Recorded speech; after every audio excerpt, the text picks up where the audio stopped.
എല്ലാവർക്കും നമസ്കാരം. ഇന്ന് ചക്ക വെച്ചിട്ടുള്ള ഒരു വിഭവമാണ് പരിചയപ്പെടുത്താൻ പോകുന്നത്. എല്ലാവർക്കും അറിയുന്ന ഒരു വിഭവമാണ്. എന്നാലും ഞങ്ങളുടെ നാട്ടിൽ ഇതെങ്ങനെയാണ് വെക്കുന്നതെന്നാണ് കാണിച്ചു തരാൻ പോകുന്നത്. ഇത് പഴഞ്ചക്കയാണ്. മൂത്ത ചക്ക വെച്ചിട്ടുള്ള ഒരു ചക്കപ്പുഴുക്കാണ് ഉണ്ടാക്കാൻ പോകുന്നത്. ചക്ക വെച്ചത്, ചക്ക വേവിച്ചത് എന്നൊക്കെ നമ്മുടെ നാട്ടിൽ പറയും. ചക്ക എനിക്ക് ഭയങ്കര ഇഷ്ടമുള്ള ഒന്നാണ്. ആൻറ്റീൻ്റെ വീട്ടിൽ പോയപ്പോൾ അവിടെ ചക്ക കണ്ടപ്പോൾ എനിക്ക് വേണ്ടിയിട്ട് ചക്ക വെച്ച് തന്നതാണ്. അപ്പോൾ ചക്ക വേവിക്കാനായിട്ട് ചക്ക നടുക മുറിച്ച ശേഷം ഇങ്ങനെ ഓരോ കഷ്ണങ്ങളായിട്ട് മുറിച്ചെടുക്കുക. എന്നിട്ട് ഇതിൻ്റെ മേലവശത്ത് ഇങ്ങനെ ചെത്തിക്കളഞ്ഞ ശേഷം ഓരോ ചക്കച്ചോളയായിട്ട് ഇങ്ങനെ ഉരിഞ്ഞെടുക്കുക. ചക്കേൻ്റെ ഓരോ ഭാഗത്തിനും ഓരോ പേരുകളായിരിക്കും ഓരോ സ്ഥലത്തുണ്ടാവുക. ഞങ്ങളുടെ നാട്ടിൽ ഇനി പറയുന്നത് വളരെ ഇൻട്രസ്റ്റിംഗ് ആയിട്ടുള്ള പേരുകളാണ് കേട്ടോ. ചക്കേൻ്റെ പുറമേയുള്ള മുള്ളുള്ള ഭാഗത്തിന് കരുളെന്ന് പറയും. പിന്നെ ചക്കച്ചോള, പിന്നെ ചക്കച്ചോളേൻ്റെ കൂടെ ഉള്ളതിന് ചവണി എന്ന് പറയും. പിന്നെ നടുക്കുള്ള ഭാഗത്തിന് ചക്ക കൂഞ്ഞി എന്ന് പറയും. പിന്നെ ചക്കേൻ്റെ പശക്ക് ചക്ക വളഞ്ഞറ് എന്ന് പറയും. ചക്കച്ചോള എരിഞ്ഞെടുത്തു കഴിഞ്ഞാൽ പിന്നെ അത് ചക്ക മടലാണ് കേട്ടോ. അപ്പം നിങ്ങളുടെ നാട്ടിൽ ഇതിനൊക്കെ എന്താ പറയുന്നതെന്നുള്ളത് ഒന്ന് കമൻറ്റ് ചെയ്യണേ. ഇങ്ങനെ എരിഞ്ഞെടുത്തിട്ടുള്ള ചക്കച്ചോളകളെല്ലാം നമുക്കിനി മുറിച്ചിടണം. ഒരു ചക്കച്ചോള തന്നെ 2 or 3 ആയിട്ട് കീറിയിട്ട് നടുക മുറിച്ചാൽ മതി. ഇതിപ്പോൾ അധികം കട്ടിയൊന്നും ഇല്ലാത്ത ചക്കച്ചോളയാണ്, അതുകൊണ്ടാണ് ഇങ്ങനെ മുറിച്ചിടുന്നത്.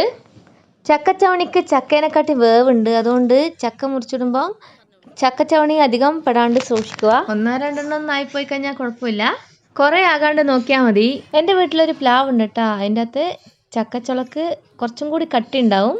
പഴുത്ത ഭയങ്കര മധുരമാണ്. അതിന് കട്ടിയുള്ളതുകൊണ്ട് തന്നെ ചെറുതായിട്ടാണ് മുറിച്ചിടാറുള്ളത്.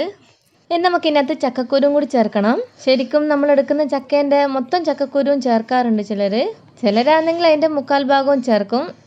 എൻ്റെ അച്ഛന് ചക്കക്കുരു അധികം ഇഷ്ടമില്ലാത്തതുകൊണ്ട് വീട്ടിലുണ്ടാക്കുമ്പം പകുതി ചക്കക്കുരു മാത്രമേ ചേർക്കലുള്ളൂ. ചക്കക്കുരുവിൻ്റെ തോല് കളയുമ്പം പുറമേയുള്ള കട്ടിയുള്ള ഭാഗം മാത്രമേ കളയാറുള്ളൂ. ഈ ബ്രൗൺ കളർ അങ്ങനെ കളയൂല. അതിലാണ് കുറേ ഔഷധങ്ങളുള്ളതെന്ന് പറയുന്നത്. പിന്നെ ചക്കക്കുരുവിൻ്റെ മേലത്തെ ഭാഗത്തിന് ഞങ്ങളുടെ നാട്ടിൽ പോണ്ടി എന്നാണ് പറയുക. ചക്ക വേവിച്ചത് കഴിക്കുമ്പം ചക്കക്കുരു കടിക്കാൻ കിട്ടണമെന്നുണ്ടെങ്കിൽ ചക്കക്കുരു 2 or 4 മുറിച്ചിടാവുന്നതാണ്. അല്ലാന്നുള്ളവർ ഇനിയും ചെറുതാക്കി മുറിച്ചിടുക. ചക്ക നമുക്ക് പല വിധത്തിൽ ഉപയോഗിക്കാവുന്നതാണ്. ചക്കക്കുരു വെച്ചിട്ട് തന്നെ പല വിഭവങ്ങളുണ്ട്. കഴിഞ്ഞ കൊല്ലമൊക്കെ ചക്കക്കുരു ഷേക്ക് ഭയങ്കര ഫേമസ് ആയിരുന്നു. ചക്കക്കുരുവിൻ്റെ കൂഞ്ഞ് വെച്ചിട്ട് ഇറച്ചിക്കറിയൊക്കെ പോലെ കറി ഉണ്ടാക്കാറുണ്ട്. ചവണി വെച്ചിട്ടും പോണ്ടി വെച്ചിട്ടൊക്കെ തോരൻ ഉണ്ടാക്കാറുണ്ട്. പിന്നെ അച്ചാറും മെരിശ്ശേരിയും ഒക്കെ ഉണ്ടാക്കാറുണ്ട്. മൊത്തത്തിൽ ചക്ക എൻ്റെ ഒരു വീക്ക്നെസ് തന്നെയാണ്. അപ്പോൾ ചക്കക്കുരും ചക്കച്ചോളയൊക്കെ മുറിച്ചിട്ട് കഴിഞ്ഞിട്ടുണ്ട്. എളുപ്പത്തിലാകാനായിട്ട് കുക്കറിലാണ് വേവിച്ചത്. കുക്കറിൽ പകുതി ചുള നിറച്ചതിന് ശേഷം അതിനകത്തേക്ക് 1 ടേബിൾ സ്പൂൺ മുളക് പൊടി, 1/2 ടേബിൾ സ്പൂൺ മഞ്ഞൾപ്പൊടി, ആവശ്യത്തിന് ഉപ്പ് എന്നിവയും കൂടി ചേർത്ത് ബാക്കി ചക്ക കൂടി ഇട്ട് കൊടുക്കുക. സുവിധായിട്ട് ഞാൻ വീഡിയോ എടുക്കുന്നതിന് മുന്നേ തന്നെ എല്ലാം സെറ്റാക്കി വെച്ച് അപ്പോൾ എനിക്ക് വേണ്ടിയിട്ട് ഒന്നും കൂടി കാണിച്ചു തരുന്നതാണ്. പിന്നെ എരിവൊക്കെ ഇഷ്ടമുള്ളവർക്കാണെങ്കിൽ കുറച്ചും കൂടി മുളക് പൊടി ചേർത്ത് കൊടുക്കാം. പിന്നെ നമുക്ക് ഇതിനകത്തേക്ക് 2 കപ്പ് വെള്ളം കൂടി ചേർക്കുന്നുണ്ട്. കപ്പിലെന്ന് പറയുമ്പം ഈ ഒരു കപ്പിൽ ഇങ്ങനെ 2 കപ്പ് വെള്ളമാണ് എടുക്കുന്നത്.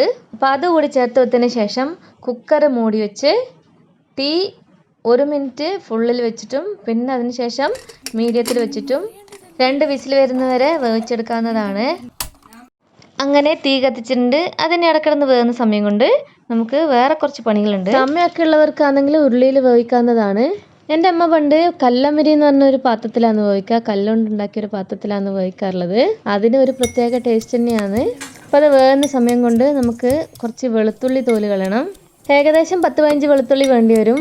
എൻ്റെ അമ്മക്ക് ഒരു വെളുത്തുള്ളീൻ്റെ ഇത് മൊത്തമായിട്ട് എടുക്കാറുണ്ട്. നമുക്ക് ഈ വെളുത്തുള്ളി ഒന്ന് ചതച്ച് വെക്കാം. അതുപോലെ തന്നെ 1 കപ്പ് തേങ്ങ ചിരകിയത് വേണം. ഇനി നമുക്ക് കടുക് വറുക്കാൻ തുടങ്ങാം. ചക്കക്കൊക്കെ വെളിച്ചെണ്ണ കൂടിക്കഴിഞ്ഞാലും ടേസ്റ്റാണ്. അതുപോലെ വെളിച്ചെണ്ണയിൽ കടുക് വറുക്കുന്നതാണ് കുറച്ചും കൂടി ടേസ്റ്റ്. അപ്പോൾ 3 ടേബിൾ സ്പൂൺ വെളിച്ചെണ്ണയിലേക്ക് 1 ടേബിൾ സ്പൂൺ കടുക് ഇട്ട് കൊടുത്തിട്ടുണ്ട്. കടുക് പൊട്ടിയ ശേഷം അതിനകത്തേക്ക് 1 തണ്ട് കറിവേപ്പില കൂടി ചേർത്ത് കൊടുക്കാം. എന്നിട്ട് ചതച്ച് വെച്ച വെളുത്തുള്ളി കൂടി ചേർത്ത് കൊടുക്കുന്നുണ്ട്. വെളുത്തുള്ളി ചെറുതായിട്ട് കളർ മാറി വരുമ്പം അതിനകത്തേക്ക് ചിരകി വെച്ച തേങ്ങ കൂടി ചേർത്ത് കൊടുക്കാം. ഈ തേങ്ങ നമുക്ക് ചക്ക വേവിക്കുമ്പോൾ അതിൻ്റെ കൂട്ടത്തിൽ ചേർത്ത് വേവിക്കാവുന്നതാണ്. ഇങ്ങനെ ചേർത്ത് കൊടുക്കുമ്പം വേറെ ഒരു പ്രത്യേക ടേസ്റ്റാണ്. തേങ്ങ ചേർത്ത് കൊടുത്ത് ചെറുതായിട്ട് മണമൊക്കെ വരുമ്പം തീ ഓഫ് ചെയ്ത് നമുക്ക് കടുക് വറുത്തത് വേവിച്ച് വെച്ച ചക്കയിലേക്ക് ചേർത്ത് കൊടുക്കണം. കുക്കർ നേരത്തെ വിസിലൊക്കെ വന്ന് ഓഫ് ചെയ്ത് വെച്ചിട്ടുണ്ടായിരുന്നു. ഇനി നമുക്കത് തുറന്ന് നോക്കാം. എൻ്റെ അമ്മ കടുക് വറുക്കുമ്പം കുറച്ച് കുരുമുളക് ചതച്ചത് കൂടി ചേർത്ത് കൊടുക്കാറുണ്ട്. അപ്പോൾ ആ കുരുമുളകും വെളുത്തുള്ളിയൊക്കെ എണ്ണയിൽ കിടന്ന് വഴന്ന് വരുന്നതിൻ്റെ ആ ഒരു മണമൊക്കെ ചക്കക്കൊരു പ്രത്യേക ടേസ്റ്റ് നൽകുന്നതാണ്. ഈ കുക്കറിലിട്ടിട്ട് ഇളക്കി യോജിപ്പിക്കാൻ സ്ഥലമില്ലാത്തതുകൊണ്ട് ചക്ക നമുക്കൊരു ഉരുളിയിലേക്ക് മാറ്റാം. ഇനിയാണ് മുഖ്യമായിട്ടുള്ള പരിപാടി. നമുക്ക് ഏത് രൂപത്തിലാണ് ചക്ക തിന്നേണ്ടത്, ഇനി ആ രൂപത്തിലേക്ക് നമുക്കിനെ മാറ്റണം. അതായത് ചിലർക്ക് ചക്ക വെള്ളമൊന്നും ഇല്ലാണ്ട് നല്ല കട്ടിയായിട്ടുള്ള രൂപത്തിലായിരിക്കും ഇഷ്ടം. ചിലർക്ക് നല്ല എല്ലാം ഉടച്ചിട്ടുള്ള രൂപത്തിലായിരിക്കും ഇഷ്ടം. ചിലർക്ക് ചക്കക്കുരുവും ചക്കയൊക്കെ കാണണം എന്നുള്ള ആ ഒരു കൺസിസ്റ്റൻസിയിലായിരിക്കും ഇഷ്ടം. അതുപോലെ തന്നെ കുറച്ച് വെള്ളമയമുള്ള രൂപത്തിൽ തിന്നാൻ ഇഷ്ടമുള്ളവരുണ്ടാവും. വെള്ളമൊന്നും ഇല്ലാണ്ട് കട്ടിയായിട്ട് തിന്നേണ്ടവരുണ്ടാവും. ഇപ്പം നമ്മൾ തേങ്ങ വറുത്തൊക്കെ ചേർത്ത് കൊടുത്ത് അടുപ്പ് ചെറുതായി കത്തിച്ച് നന്നായിട്ട് മിക്സ് ചെയ്തെടുക്കുന്നുണ്ട്. വെള്ളം വല്ലാണ്ട് വറ്റിക്കുന്നൊന്നുമില്ല, പാത്രം മാറ്റിയതുകൊണ്ട് മോശമാകാതിരിക്കണ്ടിട്ട് ചൂടാക്കി എടുക്കുന്നതാണ്. ചെറിയ തീയിൽ വെച്ച് അടിക്കൊന്നും പിടിക്കാണ്ട് നന്നായിട്ട് ഇളക്കിയിട്ട് എല്ലാം മിക്സാക്കിയിട്ട് യോജിപ്പിച്ചെടുക്കാം.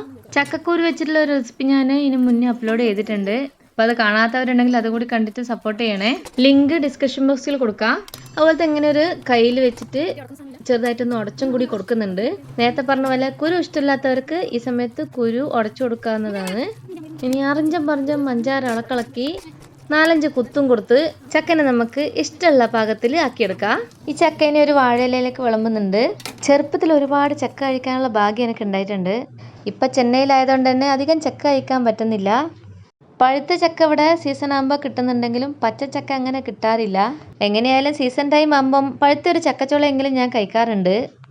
ഇപ്പം ഈ ചക്കേൻ്റെ കൂടെ തലേന്നത്തെ കുറച്ച് മീൻകറിയും കുറച്ച് ചോറും കൂടി ഇട്ടിട്ട് ഇനി ഒരു പിടി പിടിക്കാൻ പോവാന്ന്.